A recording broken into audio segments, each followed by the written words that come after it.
Squall and Fury.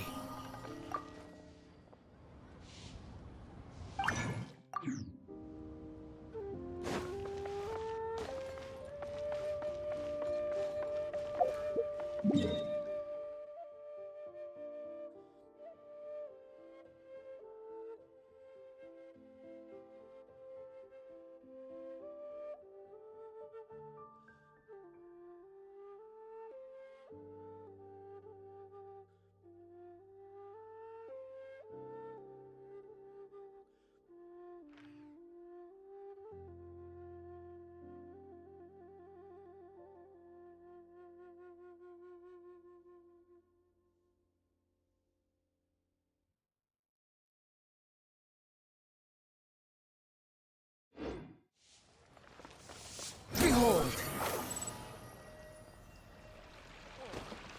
Ad Astra Abyssosk.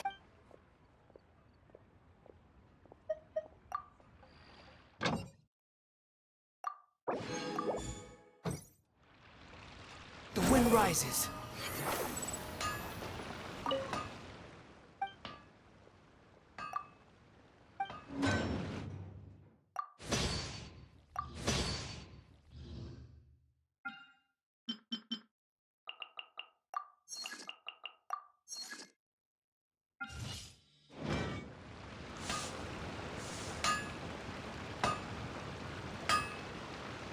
Hanfeng's Ironmongers, here to serve.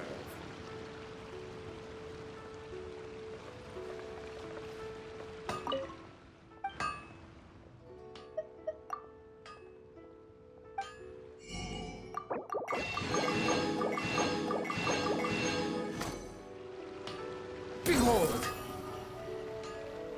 Search forth. Try something new at the Wanmin restaurant.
Listen, let me tell you how it is.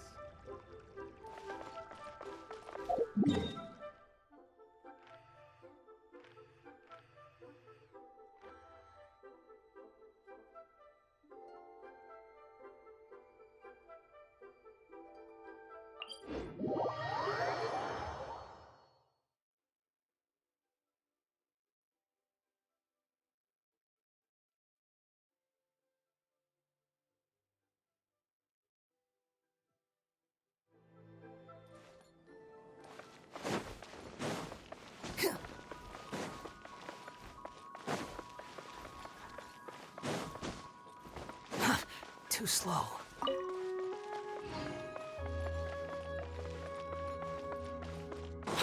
following me.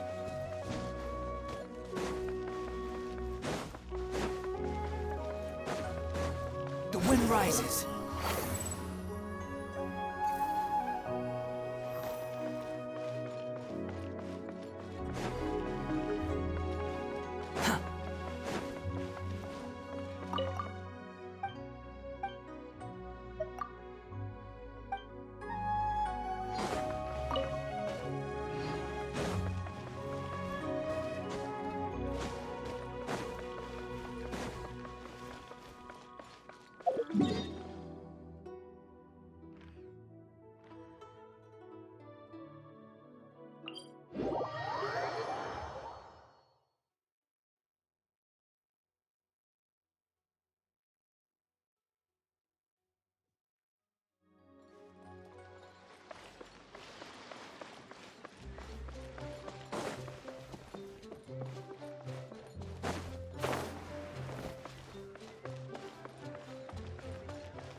We should consider choosing another track.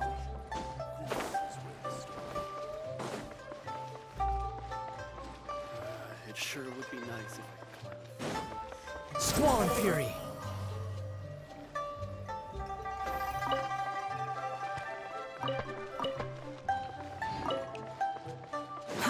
Too slow.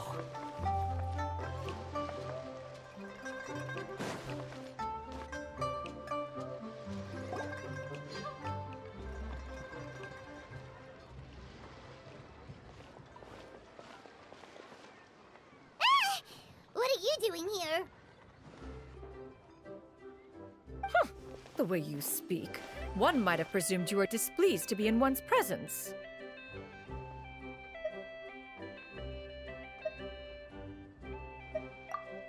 Take note, Paimon. You could learn a thing or two about how to respect your elders. Ugh, starting on the elder stuff already, huh? Shouldn't you be back in your cave tinkering away at some kite-related thing? And what's with that huge box next to you? Ah! Paimon gets it. You're here to do some shopping, aren't you?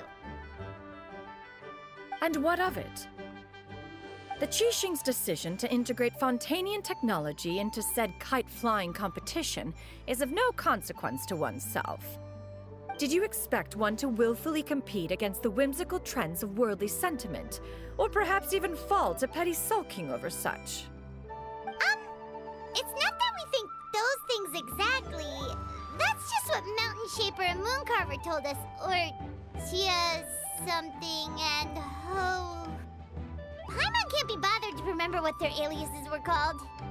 Anyway, they went to Liyue Harbor to look for you. They even asked us to pass along their regards if we ran into you. Oh, huh. Tianyin?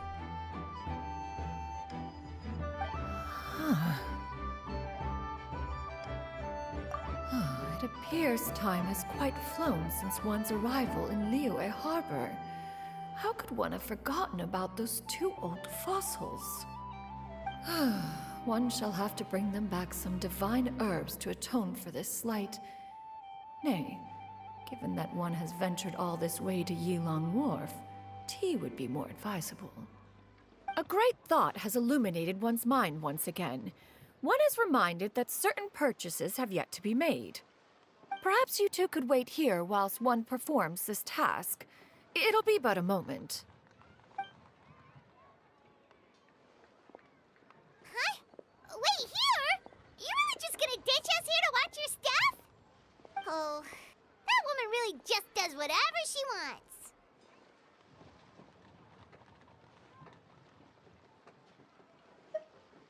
Hey, not you too, Traveler!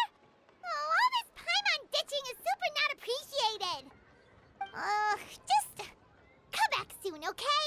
Paimon doesn't want anyone to try and steal his stuff. Welcome. Please have a look around. We only sell teas of the finest quality, sourced directly from Chaoying Village. Might I recommend the Sunglo variety? It's one of our specialties. Now, that sounds promising. One will bring some back for those old fossils, and all will be well. 2 boxes will do. Wonderful. By the way, we're actually running a special Lantern Rite promotion. Buy 3 boxes, get 10% off 4 boxes will net you 20% off. 20% off 4 boxes. This merchant strikes a fair bargain. One might as well give some to Morax and Ping, too. Then 4 shall suffice. I see. Are you intending to give these as gifts? If so, perhaps I can interest you in these exquisite gift sets. Buy 10, get half off. Look at the magnificent design, and the red ribbon gives quite the festive flair, don't you think? Such a gift would be sure to impress any lucky friend or family member. 10 boxes. Seems rather excessive. But if one factors in the conqueror of demons and one's disciples... 10, a nice round number, don't you think? Of course you do. I'll even shave a little extra off the price for you. That is agreeable. I will have these boxed up then. Of course, right away. I see you have quite the eye for fine items, mademoiselle. Perhaps some of my wares might also be of interest to you. I'm a toy merchant from Fontaine. You'll get nothing but the finest and most intricate clockwork toys Mora can buy here. Each one sure to be a source of endless amusement.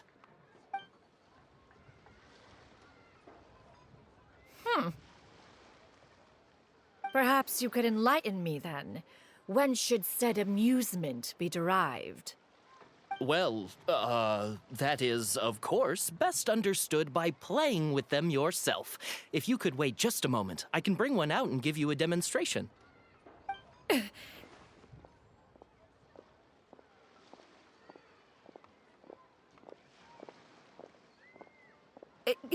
There is no need for that. Mademoiselle. Give me your newest and finest model, and be sure to package it securely. Ah, of course. Here you go. The instruction manual is... I can do without, thank you. Many watchful eyes surround this place. If one were to be spotted purchasing a mechanical toy such as this, a child's plaything no less, it would only invite scandal. There is no harm in bringing it back to study in secret.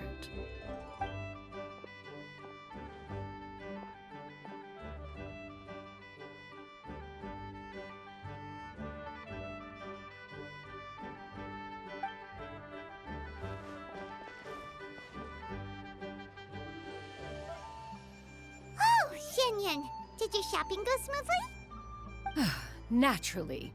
One may not delight in social interactions, but that does not mean one lacks said faculties.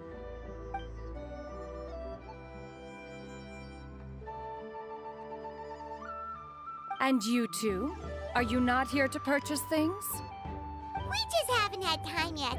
It doesn't look like there are any kite stalls around Elong Wharf, but it does look like there are lots of goods from Fontaine. You are also planning to participate in the kite flying competition, then? One means to say, you along with all the other youths. One has been entreated to share one's kite-making expertise, and indeed, there was little one could do about such persistent supplication. One moment energetic and earnest, and dejected the next. One had no choice but to acquiesce to these requests, and thus, one will be organizing a kite-making workshop to provide personal instruction in this art form. Oh, who will be participating then? Shuyu, Shenhe, Ganyu, and Yayo. Wow, that's quite a few people. Also, this is all pretty well, Xinyun, but it's not like you have to make your own kite to participate in the competition. You can just buy one ready-made and call it a day. Ha! You speak of those equipped with the mechanical lifting device, do you not? 'Tis nothing but a crude piece of mortal machinery. The mechanism that one has developed was the fruit of millennia of meticulous study. Let us not speak of the source of the mechanism's power, but rather its structure. It is composed of materials as light as bamboo and as strong as iron. This composition grants it the lightness of weight to ascend into the sky and the durability to follow the wind for many a mile. It is built with a series of intersecting rods that... Never mind. It is unlikely the two of you will understand, even should one expend the effort to explain. One is better off saving one's breath. It sure seems like you want to talk about it, though. So, will you be attending the workshop or not? Huh? Wait, you've been trying to invite us this entire time? All right then. No need to prepare the materials in any case. One has it all sorted. Arrive at Mount Outsong in 2 days. I shall be expecting you around midday. Are you leaving? Don't you want a guard to help you with that big box of yours? Surely you jest. One goes as one pleases. For what reason would one need to rely on another?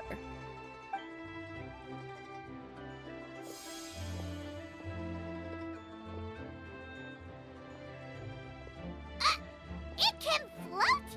What kind of invention is that? One calls it the floating toting device. Huh. She seems pretty proud of that one.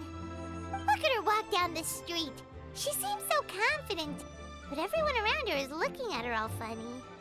Paimon wonders... never mind.